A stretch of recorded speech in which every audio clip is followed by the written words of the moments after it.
Today, we're breaking all sensibilities and making a farmhouse-style Gouda cheese. So grab your nearest pasture potato and let's get milking. Hello shepherds, welcome back, and if you're new here, hello.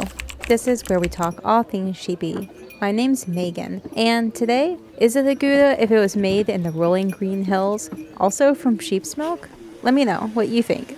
This is going to be a micro batch recipe inspired by Jim Wallace's sweet Gouda recipe. And since the medieval period, this style of cheese was made with Dutch cows, feeding on the lush pastures throughout the county of Holland. It's pronounced more like Gouda, I think, there, but through diaspora, now there are several ways to pronounce this cheese, based on regional dialects and accents. So I'm sticking with my particular region's pronunciation throughout the video, but feel free to type in your region's pronunciation in the comments below, and then we'll argue which one's the best one. The winner gets to make a Gouda, or a Gouda, or let's see, what's the other ways I've heard? Okay, anyway, starting off, it really helps to have a digital scale for these small measurements, such as a gem or mineral scale. When working in small batches, it can be really difficult to get an accurate measurement using measuring cups or just drops. Also, don't forget to prep your equipment beforehand by sterilizing or sanitizing everything. And let's go ahead and talk about the ingredients. We're going to start off by adding our milk to our pot. I'm using skimmed sheep's milk from our mixed flock of dairy and woolly breeds. I like to preserve all the cream for butter making, but if you want to add full fat milk or even add extra cream, now's the time to add it in. And we're going to heat up our pot to 90 degrees Fahrenheit or 32 degrees Celsius. It may not seem like it, but milk is really such a tricky subject. How fresh is too fresh? How many hands from farm to table does it really matter? Without cultures or with cultures? Or do we go with natural acidification that typically occurs with raw milks? So with this recipe being a sweet recipe, we really don't want much natural acidification that can occur with older raw milks or even the store-bought milk that's been kind of hanging around in your fridge for a while. This will help keep your final cheese sweet and also age successfully too. Also, if you're using any frozen milk or say some heat treated milk, it really helps add some calcium chloride back in to replace the calcium loss during that long freeze or during any of the heat treating process. So for this recipe, you'll need around 1/8 of a teaspoon or 0.6 grams of calcium chloride diluted in about half a cup or so of water. All the water gets lost in the whey in the end, so I always like to go more rather than less when it comes to water to dilute. And we're going to stir it into our milk. Next up, we have our cultures. The gold standard is a general mesophilic starter culture, and everyone has their preferences on which type they like the most. Some strands have a more buttery note, others can be a touch gassy perhaps, and some prefer to keep it simple and lean into that natural bacteria occurring in their milk, or capture the terroir of the land and grass, as they say. All of this is a personal preference, and a good alternative is just cultured buttermilk. I usually use an ice cube of culture or even whey from a previous batch. And if you don't have that, just dust in some specific culture that you have on hand. We're going to stir really well and just sprinkle our cultures all over the milk and wait for them to rehydrate for about 2 minutes. If you're using a culture cube, there's not really much need to wait to rehydrate. We just want to stir it in to melt. If you want some natural mold to cover the rind for a natural rind, it really helps to inoculate your milk now with your favorite molds. And then let's cover our pot to keep our temps a little more stable and ripen our milk for about 30 minutes.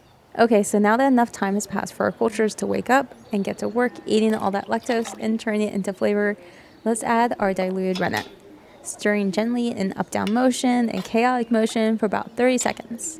If you're using full fat or added extra cream to your milk, stir a few seconds longer, like 30 seconds. The cream has a tendency to rise to the surface and kind of ripen funny otherwise, so this helps prevent some of that.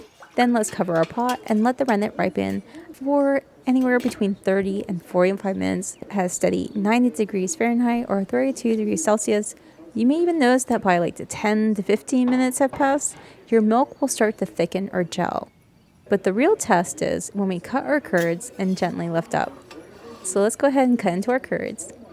The yellow liquid is the whey, and if the whey is coming out cloudy, that means it's losing butterfat and milk solids into that whey, and it's a sign of cutting too early, amongst some other causes sometimes. So if you end up finding that happen, wait 10 more minutes until you get that beautiful clean cut. Different milk compositions can really give a best set for its type.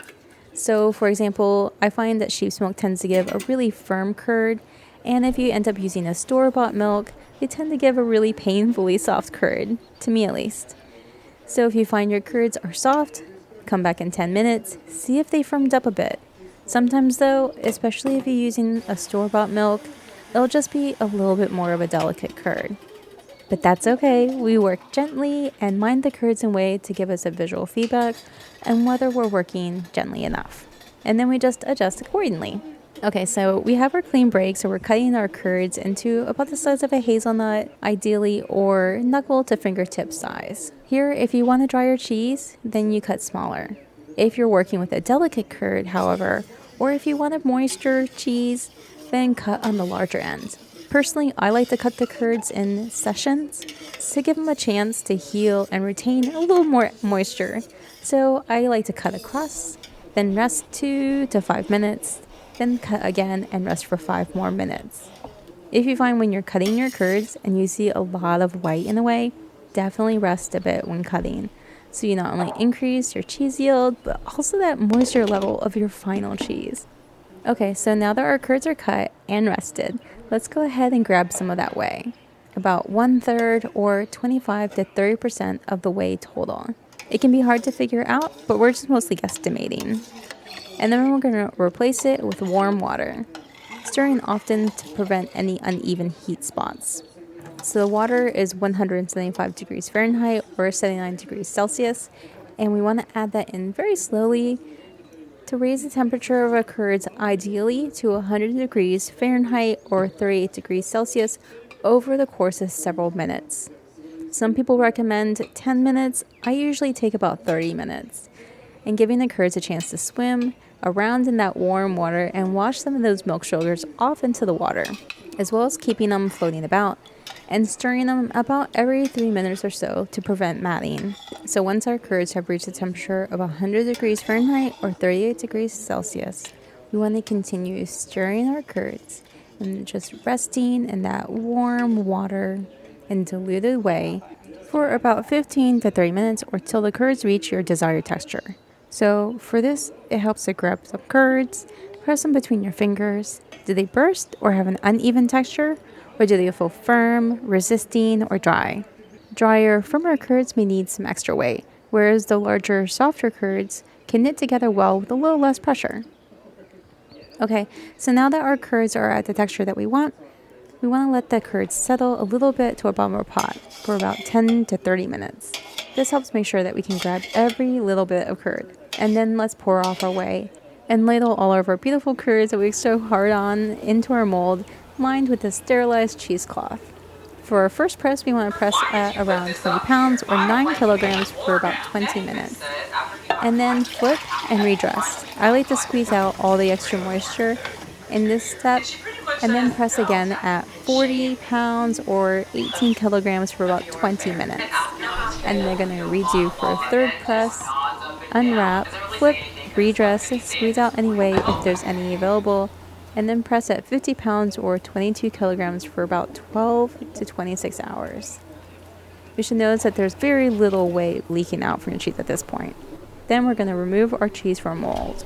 At this stage, we can either put them in a saturated brine for a few hours, about 4 to 6, or sprinkle on salt to allow them to air dry. I usually like to sprinkle on the salt and air dry it just because I tend to forget when I'm putting it in the brine in the time. But either way, whether you sprinkle it with salt or put it in a saturated brine and then let it air dry, we need it at around 50 degrees Fahrenheit or 10 degrees Celsius. We want to turn it every day to promote an even and dry rind. If you want to wax or vacuum seal it, it's ready as soon as it's dry to the touch. For natural rinds, I like to rub it with an oil spice mix, and also we want to continue flipping that wheel daily for the first 3 weeks. And then as we progress through the weeks, by about month 2, we want to switch to flipping a few times per week. So about 3 to 4 times instead of every day. Don't forget to keep on monitoring the rind for mold development, moisture loss, or too much moisture. The relative humidity should hover around 85%, really depending on what your ultimate rind goal is. If you have waxed or vacuum sealed cheeses, you don't have to worry about relative humidity as much. It kind of cuts down on some of the worry for the humidity. So let's go ahead and crack into an older cheese. Mine has some mechanical holes. I have a tendency still to have those, but it has a nice silky body and mild flavor. Besides the occasional hole, the texture is really nice. I've done this style of cheese with double cream before, and it was super creamy, maybe even too creamy for me. The rind is paper thin due to the wax aging, but I still have a ways to go to perfect this cheese style. For the melty test, it's nice, and it should make a really delicious cheesy fondue. Also, on the note of natural rinds, I haven't finished making the longer video for the more gnarly rinds, but I want you guys to wait. So the super short way to get that type of rind is to inoculate your cheese with some geomolds. I think it's pronounced Geotrichium candidum. So when you're aging your natural rind cheeses, they'll work their magic on that rind, giving that dramatic wrinkly rind. Also, this video is more like a best case scenario for semi-wash rind cheese making. I'll probably do a longer everything went wrong, the cheese is cursed troubleshooting video later on. And I'll probably do them in mini cheese batches and then just purposely ruin those cheeses. So in the meantime, let me know. Do you prefer your Goudas waxed or perhaps rubbed in spices or soaked in some flavorful briny liquid? Cheese making can be both very simple, but sometimes it's tricky. And if I can lessen those bumps for you, then it's worth it. I try to catch and respond to every comment. I've noticed sometimes that I miss some or they just don't show up on my notices, so I'm trying to work on my skill set for that. But if you've made it this far, an extra special thank you. I appreciate you. If you found this video helpful, please give it a thumbs up. Don't forget to subscribe and hit that bell icon so you never miss a sheepy take. Thank you so much for watching, and I'll see you in the next one. Ta-tas.